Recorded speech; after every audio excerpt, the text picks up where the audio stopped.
well. So Julia has introduced myself a little bit already. I'll give you a little bit more information. I'm one of the members here as well, and one of the instructors who's also giving classes. And I've been with the organization with the school already for 10 years, but prior to this, I was fortunate enough to be able to travel, and I managed to visit Angkor Wat, but I didn't have the benefit of the teachings that I received in the meantime. I wasn't really sure what exactly was I looking at, so but now the deeper understanding I'm happy to present to you an interpretation of from a philosophical standpoint of view, and see what might be a rather impressive site that was found by a man called Henri Moreau in 1860. When he went to Southeast Asia, he found, he went there in his capacity as a naturalist. He was looking for new plants and insects to catalogue and bring it back to France and make a name for himself. Little did he know that after a couple of days with a pair of local guides, he stumbled across a massive stone complex in the jungle of Cambodia. When he brought this report back, it turned out it wasn't the first time that we heard about this. There was a few hundred years beforehand, there was explorers from Spain and Portugal who already discovered a mysterious stone city that was lost to the jungle, but because their reports were so grand, so over the top, that they said this place this can't exist, and they were disregarded, and it was only really due to Henri Moreau, who catalogued very, very closely where is this located, what are its features, that actually more expeditions were launched and we were able to excavate more than that.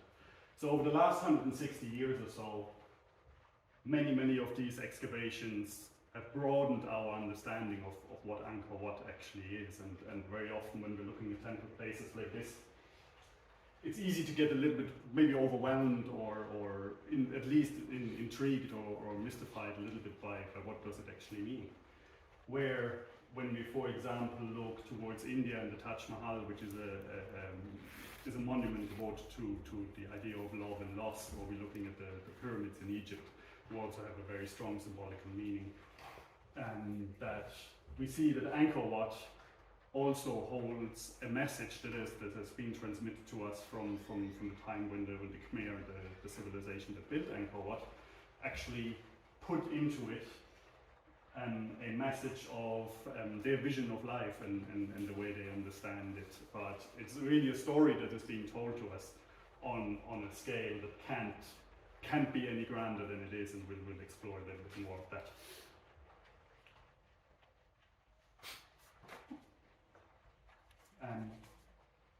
So when we're looking at Angkor Wat, as I mentioned, it was the Khmer who built them in the 1100s. It took about 30 or so years to construct it, and in total there will be 300,000 people engaged in one form or another in order to construct this. The construction is of course very labor intensive, so many will be hard labor, not all of them forced, but also artists and religious people who introduce the imagery that we're going to be looking at, and that hopefully gives us a little bit of a better understanding of what the Khmer were trying to tell us with this idea. So it is based on Hinduism because that was the prevalent religion at the time, but later on it was converted over to Buddhism. When we're looking at it, we, the ones who sit in the front, have the benefit of being able to see a little bit better that on both sides of the main entrance we can see a little gallery.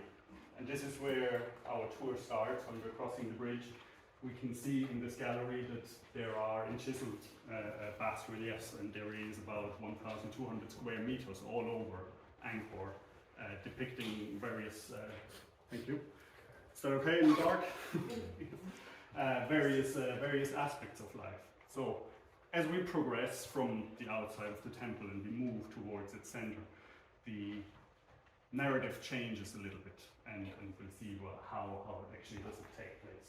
So I chose a few images for yourself to see them a little bit closer, which I found on the outside and relating more to like the functional aspect of the temple at the time and the people that lived within it.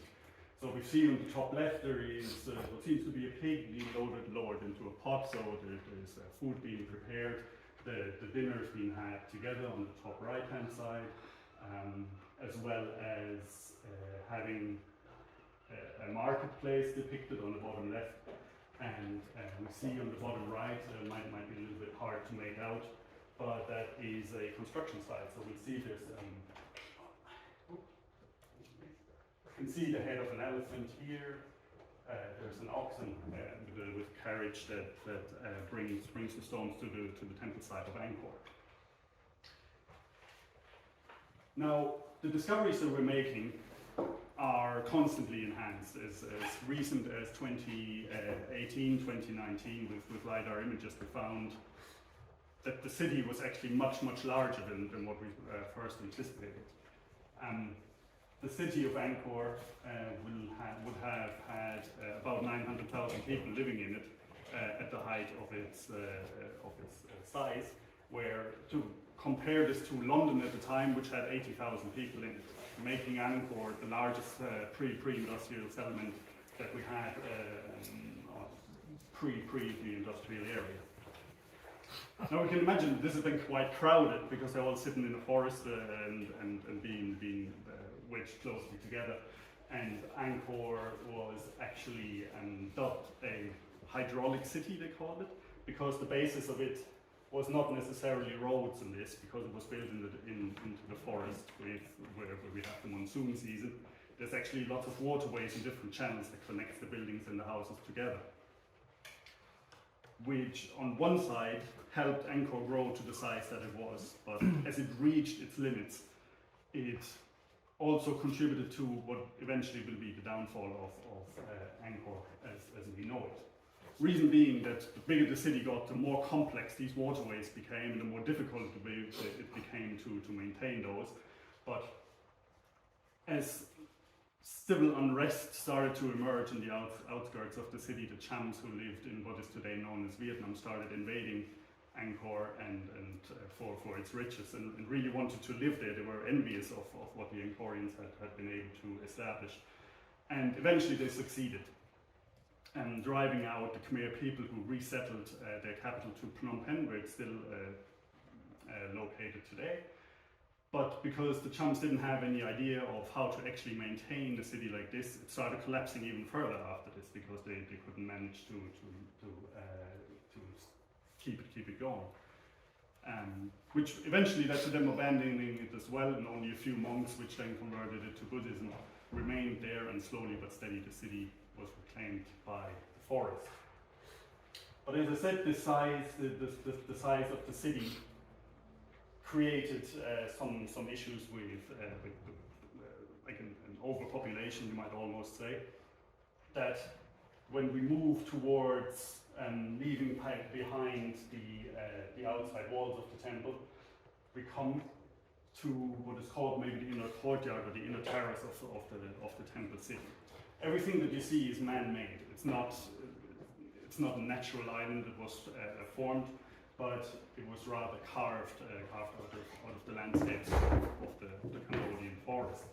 So what we're seeing here is that when we entered through to the main temple, there's a few steps to be climbed, so there's a slight sense of elevation when you reach this. And if we imagine a fairly crowded city and we enter the temple city, all of a sudden there's a little bit of space to breathe, a little bit of more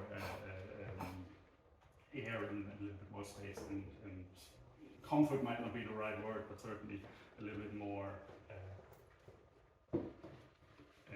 terrain to free up. Within the temple walls, we're most likely or mostly living the high priests and other temple staff, but going away from like the more functional tasks that we saw on the outside walls as we progress inwards, the usage of the space changed. So we see here that there was either funeral processions took place there, or we found that coronations, weddings, and these sort of things, more ceremonial aspects of Angkor Wat were taking place on the inside. And when we're exploring the outside area of the main temple that you can see there in the middle, we find that there's many different type of statues that are being placed around the temple site. However, there's two main ones which I want to focus on today. for the fact for their symbolic meaning. The first one being the king cobra, or naga as it is called in Sanskrit. And now the snake in its symbolic meaning usually gets a little bit of a bad rap for us here in our parts if we weren't due to the fact of the religious background. However, when we're looking towards the east, we find that its symbolic meaning is much broader than what has been narrowed down to a little bit. For the snake in and of itself is bound to the ground. It's fully submerged in it, its whole body is usually connected to the ground, and it's sometimes even kind of overgrown by the forest that it is crawling through. However, as one of the few animals, the snake is capable of raising its head and gaining perspective and aiming its vision towards the sky and towards the higher plane, which is representing the capabilities that we have as well, because it's easy when we draw the conclusion or the connection to the concrete jungles that we live in. They're sometimes a little bit overwhelming as well, and we can easily get lost and in what we get bombarded by the world that we live in.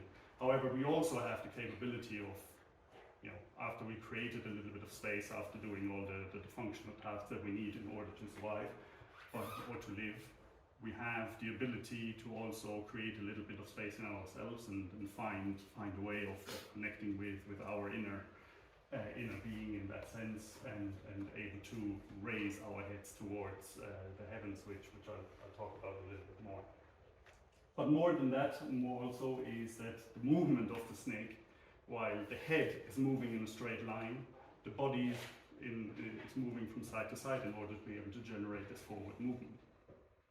Now this is interesting because, as you may know from other symbolic representations, for example the yin and yang, there is always a complementarity of life of a double movement. Like a breathing in and breathing out, like the day and night, we find opposite energies, really, you can say, that are complementary. And it is this double movement that creates this progress, and this harmonization of this that helps to progress ourselves forward. Usually we sometimes disregard some of this and we're like, oh, I'm not very good at one of these aspects, and I'm just going to leave it and I'll stick to what I'm good at. Which is, in this symbolic meaning, hinders sort of our progression. So it is to engage with the things that we may not have the strongest connection to, that helps us to actually progress forward, where ignoring some aspects of life doesn't really help that much. We find also that the snake is one of the few animals that is able to shed its skin. That there is a renewal from the inside to leave behind some of the wounds that might have been inflicted, or some of the things that no longer serve any purpose. That once we have started to regenerate us from the inside, we're able to leave behind some of the experiences, good or bad, that we had in our previous life. Now it is therefore then also said that the snake is not only a sign of progress, but is also then a sign of healing and as well as protection. If you're aware, or a little bit of the story of the Buddha, who wasn't born an avatar, but became so by reflecting, and once he sat under the Bodhi tree where he attained enlightenment, which is what Buddha means, the enlightened one, he was actually protected by a cobra who coiled under him, lifted him up, and by expanding the neck, protected him from the elements. So there's an element of protection also that is connected with the symbolism of the cobra in this sense. Same goes in fact for Egypt and Thailand, where if you're looking at the Egyptian hieroglyphs, some of the headpieces are adorned with the snake head. So it is assigned to royalties, and goes for Thailand. Now there was an understanding that there's not only what we can see and what we can experience to life, but that there's a higher dimension that also exerts some power over us. We find this easy to connect to although sometimes we're not really aware of this, where if you, for example, look at the moment, when you're watching news and you see the wildfires that are raging in Canada at the moment, and by the looks of it, although it's raining now, we seem to be in for another hot and dry summer, so there'll be more of those. When we see firefighters mustering up the bravery in order to fight these flames, now we immediately can connect with this, that they have the courage and the bravery and other qualities that they're putting on display. That although we don't have any fires here, and there's maybe no grizzly bears that they're saving, or other animals that are not native to Ireland, yet although the circumstances are very different where they're expressing these type of human values, and we look at this from afar, we can still make the connection and recognize the universal qualities that they're putting on display. And this also is represented in, or this higher plane is also represented in Angkor by a bird. So you can see it with its arms raised up, so you can see the feathers there on the side, and this bird is called a Garuda, who is literally connected to being the messenger of this higher plane. So he is the one that helps the snake elevate out of the apparent chaos of life that it lives within the jungles and within the lush vegetation that it is crawling through. So the Garuda is there for representing intelligence, power, social order, wisdom, and strength. So this is a little bit more abstract, you might say, but because these values or these qualities, although they're not visible as such, you can't go into a shop and buy a kilogram of courage or something, but somewhere these firefighters who braved these flames, they got it somewhere. So where is it from? So it is the Garuda that brings these messages that we find sometimes easy enough to connect, as I just explained.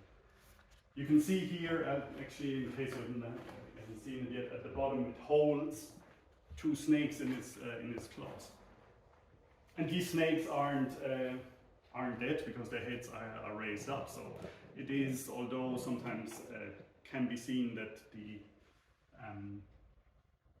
the snake and the bird are mortal enemies that are fighting off one another. In this case, they're not. They're actually elevated, or the messenger from the god elevates the snake out of the forest.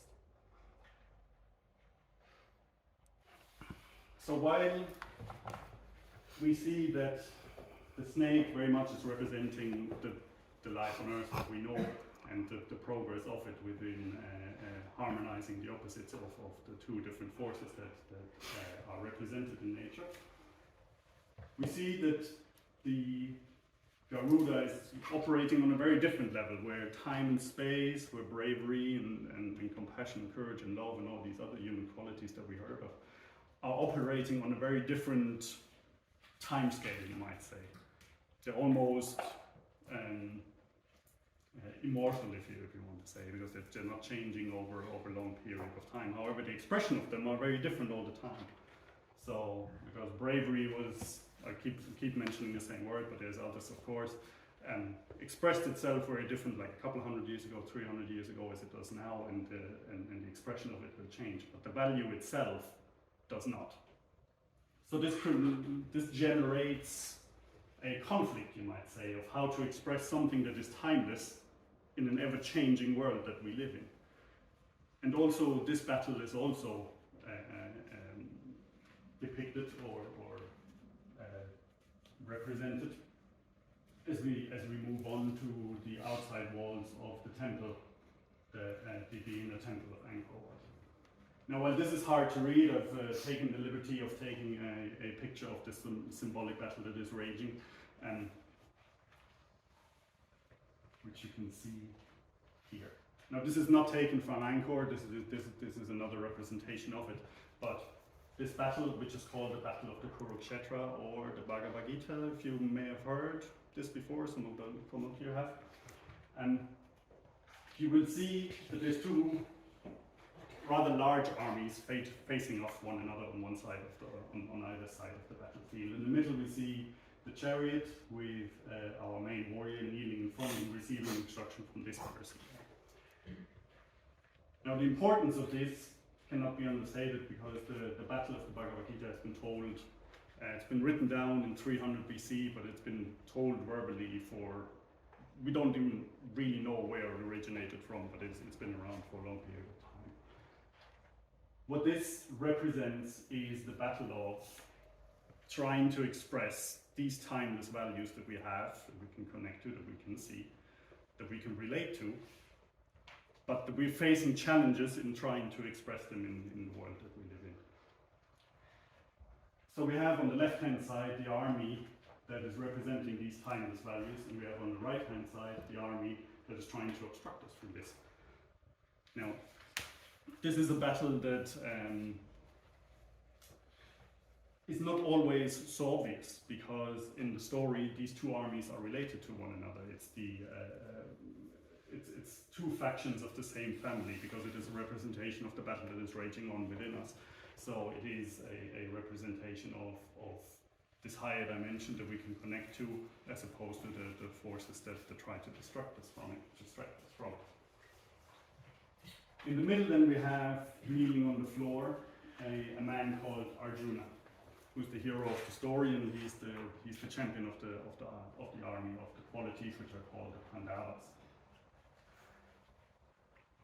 But as these families are related, or these armies are related to one another, he's like, I cannot engage in this battle, and I can't kill these. I grew up with some of these are my cousins, my friends, my brothers.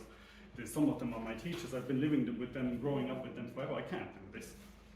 Where what the symbolic meaning behind this is that we're actually avoiding some of the aspects where, like, okay, this doesn't actually serve any purpose anymore, some of our bad habits maybe, or some things that hinder our progress. But as we are kind of dancing around a little bit to engage with these, and this is the representation of him sitting, and it's like, I can't possibly overcome, I can't possibly change and become the best version of myself in order to express some values that I may hold dear to myself. That leads us then to the person who's pointing up to the sky and instructing Arjuna. Now this is Krishna, and he's representing that little voice that we hear every now and then when we're facing a difficult situation or a challenge that is in front of us, where, like, we know what we're supposed to be doing, but the easy way out is something else. So we rather turn towards the army on the right-hand side, where he is representing the voice, like, listen, okay, this might be the easy way out, but in the long run, an expression or overcoming these shortcomings that we may have will benefit us in the long run, and therefore bringing us closer to being able to express some values that are more universal and more timeless, rather than something for the short-term gain or for our own purposes from a self-centered point of view. So this battle is quite important, and this is why it is also engraved into the temples on the inner walls. We have seen that as we progressed on, we see that the architecture of the temple actually changes. So we passed now through the gates of this battle as it has been raging on, and you can see that the architecture changes quite a bit. So it's not as expansive anymore. It is more confined, it's a little bit more calm. There's not that many inscriptions on the walls anymore. And we see in the middle there's a little, like a shrine kind of building. Now what was held there was little elements that were used for prepositions at the ceremonies at the time.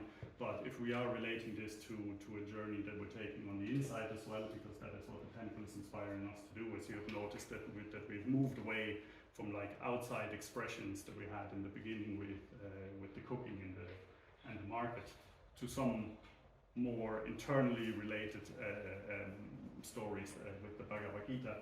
We can say that it might benefit us, or it would be good for us to remember some of these battles that we're fighting, because the battle of the Bhagavad Gita and these challenges that we're facing them every day. It's going to be difficult. difficult phone call, a challenging situation at work with the partners, where we've been challenged in some form or another from life. And we win some of these battles, we lose some. And when we win these, it's important to remember, and maybe even write at the end of the day, it's like, today I faced this challenge, I may have overcome this, or not. And then over time, patterns will emerge, and we'll find that we'll have much more of these human qualities that we might give ourselves credit for. For when I would ask you, what are the qualities, don't need to answer if you don't want, like what are the qualities that you hold dear to yourself, might be a little bit more difficult to find one of these that are universal and applicable to everyone, where if we're asking for shortcomings that we might have, things that we're not so great at, the list is getting very long very quick. So once we find one of these, we can create a little of these shrines in ourselves as well. We hold memories of battles fought victorious. Or we might have just at home like a little box, a little chest of treasures with items that are valuable to us, and it doesn't need to be very big, just as the shrine is also represented very small. Some items that might be important to you could be a ring, maybe a necklace, or maybe a poem, or things like this, because this is what also was held there. As we progress on, so did I hear? Want someone ask a question? Is that clear-ish so far? Yes. As we progress on, we move to the other side of this wall, and we can see it gets even more confined now. It gets even a little bit tighter. But what the architecture is inspiring us to do instead with the high walls on the left hand as well as on the right hand side is actually to raise our gaze up, just as the snake is represented in the beginning. So it's inviting us to actually raise our gaze towards the heavens. Now we are very close to the inner center already, and here is a representation of it from like a right angle almost. And when I was saying, like, maybe we identify some of the qualities that we might have, and we should act upon them, because this is what the Bhagavad Gita, the battle, is really calling us upon, is like to put into action, or into our actions, let them be infused with these qualities that we have, as difficult as it might be. The instruction sounds easy enough, but practicing it takes a bit of time. And this is represented here. You can maybe not see it very well, but there's a staircase here on this side, which it does go straight up, which is, the instruction's fairly clear. Just pick a quality and work on it. But while the practice of it is fairly difficult, the staircase is quite steep. And this is the physical representation of this struggle, where we might climb a few stairs, but make a mistake, we fall back down, and we climb again. So this is the idea of the steep staircase that will finally lead us to what's called the inner sanctum. But how do we know if we're connected with this inner being that they suggest we have? If I were to ask you the question, as I said, you might want to answer, you don't have to, certainly. Not even to your friends or your family, this is a question for yourself. It's like, who do you want to be or become? Who do we want to be or become? Now, hopefully the question is not, okay, very powerful, I need to be rich, I need to have this house and this car in order to be able to express who I am with all the things that I possess, but rather, who as a person do I want to be? And who do I want to express to be in every dealing that I have with either myself, first of all, but also with the world around us that we live in, with other people and the impact that we feel. Once we have answered that question and started fighting these little battles every day based on these, we start building up this confidence in ourselves and who we are and who we understand to be, and act upon these. And these are represented in these. You can see the horizontal layers in the temple of these battles fought every day, compiled into what is the stronghold of our inner self.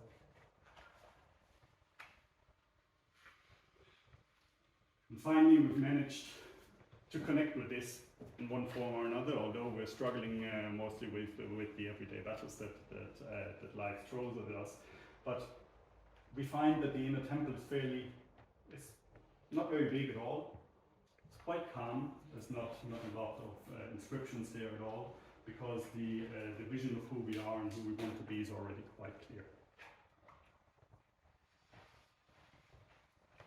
So we see that the elevation is represented in the central tower, so that we are connected with the person who is the best person that we can be. Now, for you and I, we're probably going to be struggling on building this foundation for another while, but for example, the Buddha would have reached this center tower as the monks would explain to us. But it is this journey to the center that Angkor Wat is telling us about, within its walls, within its construction and architecture, with the artwork that we saw. Another aspect to this is that when we are in the center, although it is located in what is the largest human settlement at this point in time, it's fairly calm and it's fairly quiet. For when we are connected with who we are and we understand who we are and we act upon this, the world around us can go crazy. However, we don't feel like being dragged around all the time, because our values aren't placed in things outside of our control. Our values are placed within ourselves. We are able to regenerate them without having to, resort to things that we need in order to support us on the outside. Just as the snake is shedding its skin and renews itself from the inside, so they suggest this is what happens when we connect with who we are.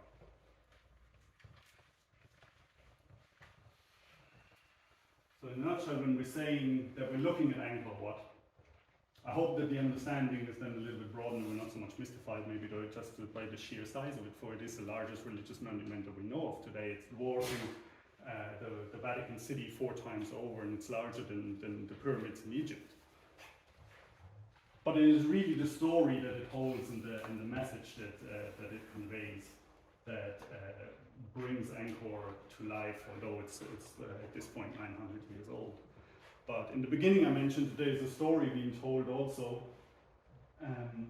that is on the grandest of scales. And as I mentioned, all of this is man-made, is all constructed, and of course there's not just didn't dig out this big massive moat around because it looks nice, but because in Hinduistic mythology, you'll find that they're talking about a concept called Prakriti. Now, what is this? Prakriti is described as being a universal substance at the very beginning, where all the matter of the universe is contained within it, but undifferentiated. It's called the primordial ocean. And then through a process called Manvantara, what has emerged is the manifested world, the one that we can look at. The one we can look at here right in front of us, like Henri Moreau was looking for new planets, but it was the planets themselves, the galaxies, and therefore all of the universe that we can observe at this point in time. You may have heard something like this, because in modern day science this is called the Big Bang, and out of it emerged the ever-expanding universe that we have. And all of this is, of course, then converging towards the highest point of Angkor Wat, which is modeled after the mythological 5 peaks of Mount Meru, the dwelling place of the gods. And as Angkor was constructed, it was dedicated to Lord Vishnu, they call him, who is he's the harmonizer of opposites. He's one of the major deities in Hinduistic religion, and he's the one who's bringing everything together back into a union. So first we have Prakriti, where everything is undifferentiated. Then we have life emerging from this, but striving back towards the central point of unity, which is represented by the main temple. So therefore we see that Angkor doesn't only connect us to our own individual journey on becoming who we are, but life at its largest expression. So the snake doesn't only represent ourselves as we are trying to navigate the forest and raising our perspective, but life as a whole, every living thing that we know is on a journey towards somewhere, a place of unity that is represented by the center of the temple city of Angkor Wat. So everything is connected, and we're not separate from nature and the world that we live in. So I hope this helps you a little bit to understand better. It's just very slow. To understand the symbolic meaning and the implications that Angkor had, because a lot of effort has been put in by the Khmer to leave behind a temple city, and I can only encourage you, in case you haven't seen it yet, to visit it. But we have other expressions like this, as close as, if you want to call it, the temples or the pyramids in Egypt. But if you're looking a little bit closer, I know it's a fairly small picture, but if you were to connect the four peaks and bring it up to the center, there's a pyramid there represented as well. Coincidence? Wouldn't say so, and I'm sure Michael will talk about the Aztecs in a moment, and would be surprised if not a pyramid would make its appearance there. So with this, I'm through with what I wanted to talk to you about, and I'm open to comments or questions if you had any, and if you want to, if not.